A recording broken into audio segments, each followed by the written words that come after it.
I think we're live. Oh my goodness, that's so cool. Hey everybody, how y'all doing out there? Um, I am actually trying out a new streaming platform. It's called StreamYard, and if this is working properly, then I am streaming to I think 5 platforms. I think Facebook, YouTube. I don't know.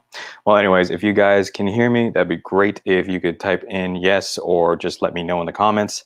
And yeah, we'll get started. So real quick, guys, I just wanted to go over, well, this message is specifically for business owners in general. And I want to talk about business owners taking a step back and viewing the bigger picture of their business. They have a lot of stuff going on, and I just kind of want to touch on that sometimes business owners get so caught up in the day-to-day putting out fires and just figuring out what to do next that they don't really see what's working for them anymore. So that's kind of what I wanted to talk about. So for those that don't know, my name is Voltaire, and I run an agency out of Los Angeles, California. We work with some pretty high-profile clients and some high-figure earners, and I just kind of wanted to touch on that and kind of share my experience working with them and what I've learned from it so that you can kind of take away from this. Um, but my job with them is basically to help them increase revenue, but to do it in the simplest and fastest and most efficient way possible. But it's not exactly how you think. So I actually help them generate more revenue by doing less work, which sounds completely weird, I know, but and it does make sense. And I'll explain, right? Yeah, I know the whole cliche of working harder means more revenue and all of this stuff, but it actually doesn't work out that way. So I'll kind of explain why. And here's kind of a story.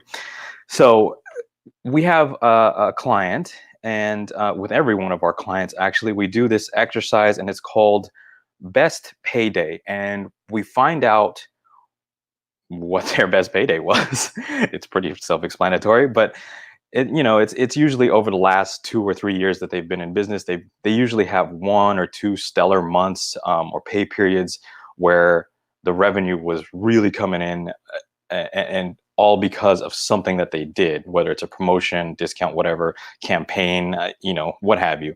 So we run through that exercise, and I meet with them one-on-one, and the concept is you find the very best selling activity that you have and what's the most lucrative in terms of profit, and what is most rewarding, and what is the most sustainable for you. I mean, it's simplified growth in a nutshell, and you just focus on one thing.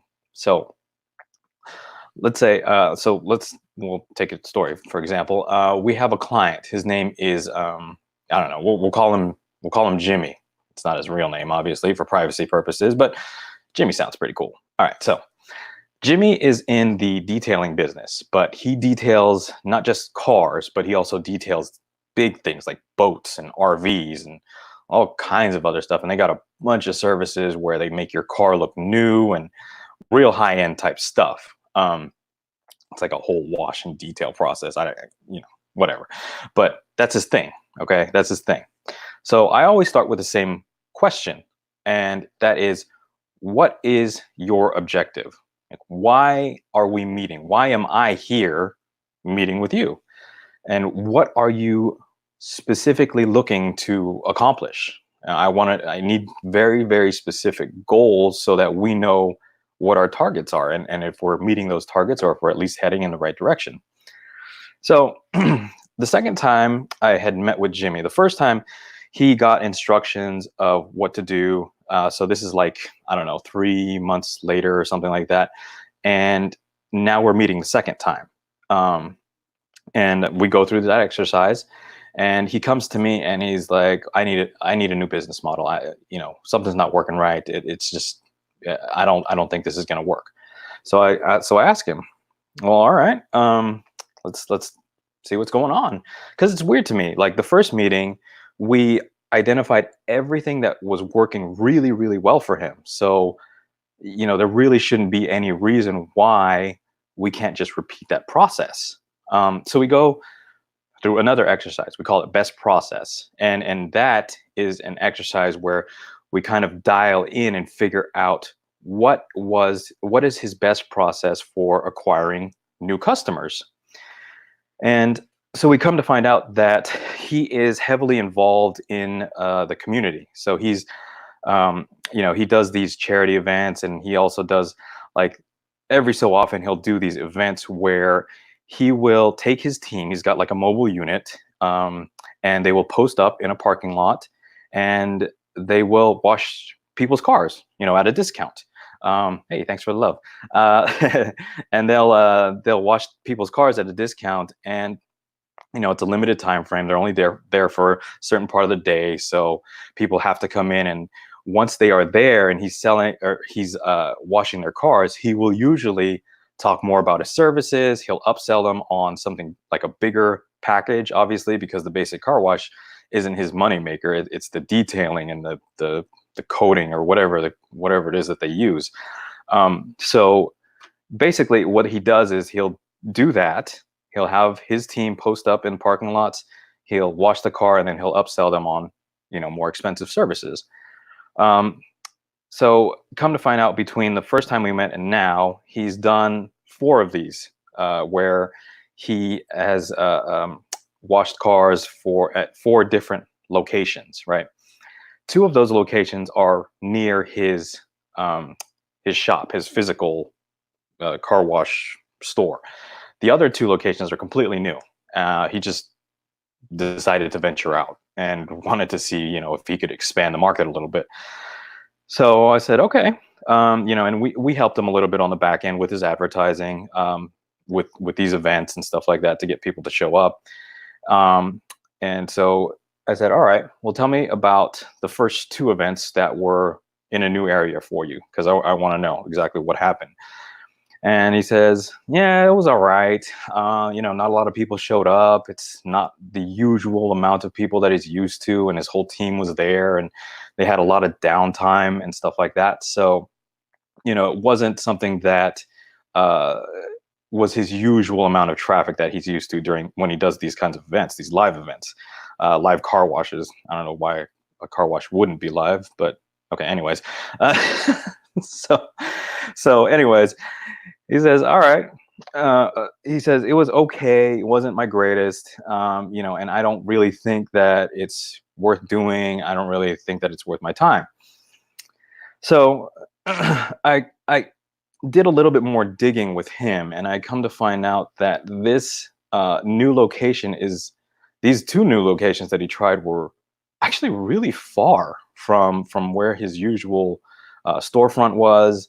And I don't know if he was just trying to go into a different part of town, but if you live in Los Angeles, I mean, a mile is a long way. With the traffic and everything, I know it doesn't seem like it, but really in LA, even half a mile or down the block, I don't even want to go down the block sometimes walking, because it's just ridiculous. But anyways, I digress.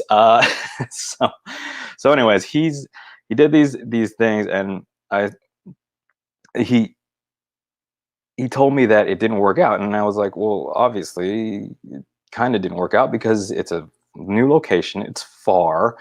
Not a lot of people are interested in driving that far. So, it kind of made sense that it was a little slow. All right. So we move on to the next, 2 events that he had. The reason, let me back it up. The reason why he wasn't able to upsell his services was because when customers found out that they got the car wash in point A, but they would have to drive to point B, which is his store location, to do the detailing and to bring their boat or whatever, their RV over there, they didn't want to do it. Obviously, for obvious reasons. They don't want to drive, that far from their place or wherever they're used to in that community to get a detail or to get a car wash. So it made sense that he didn't make a lot of sales that day. Obviously, he had people come in, and it was good for brand awareness, but other than that, he didn't really make a lot of sales. So we move on. I said, all right, let's talk about the two locations that you did that are near your storefront, like they're literally like a block away from where his usual car wash is, and it's a parking lot, like these big vacant parking lots that he posts up in. And he says, that was okay too. It wasn't too bad. Maybe like 7 to 10 cars came, and I got some commitments from some people to do their boats and their RVs to come in at a later time. So it wasn't like a huge traffic day for me. It wasn't big or great. And I was like, okay, well, let's crunch some numbers. Let's look at the numbers, right? Tell me what you sold that day when you were closer to your store. And he says, we made about 10,000, plus the commitments on the back end of doing their RVs and their boats afterwards. So all in all, he said potentially about 25,000 after all is said and done. Because I mean, these are pretty expensive details and car washes and stuff like that, and they're all high end. It's Los Angeles. What do you expect? I mean, it's all very high end stuff. And I said, so back it up a little bit. You mean to tell me that you did about half a day's work and you made $25,000 potentially? I mean, pretty much $25,000. And he's like, yeah, yeah. And I looked at the back end of what we were advertising for him. Turns out we had spent about $700, $800 on ads for all of the events. And what that translated to was he had given us a budget to spend for ads, and we had spent about $700 to $800 of that. And he made back $25,000 from $800 worth of ads. I said that to him, and and I was like, why would you not want to do that again? And the look on his face was, he contemplated a little bit, and he looked at me and he said, "Oh my God. Well, yeah, when you put it that way, that makes complete sense." So long story short is that he was so focused on the things that weren't working. He was so focused on the two events that he had that did not generate his usual amount of traffic and sales, that he did not focus on the things that were working, which was those two parking lots that were right close to his shop. And it happens to so many business owners. It's so common that a lot of times they end up feeling overwhelmed and stuck because they're so focused on the things that did not work, and they feel like they have to reinvent the wheel because this thing didn't work. All right, let me try something new. And as business owners, and even myself, I'm guilty of it too, we have this shiny object syndrome where if something is not bringing in that immediate instant gratification, we're on to the next thing and we got to try it, when all along there was something over here that was working really well and we did not put our effort into that. So that's kind of the message of this whole long drawn out story. And I've been going live for, wow, 15 minutes. That's crazy.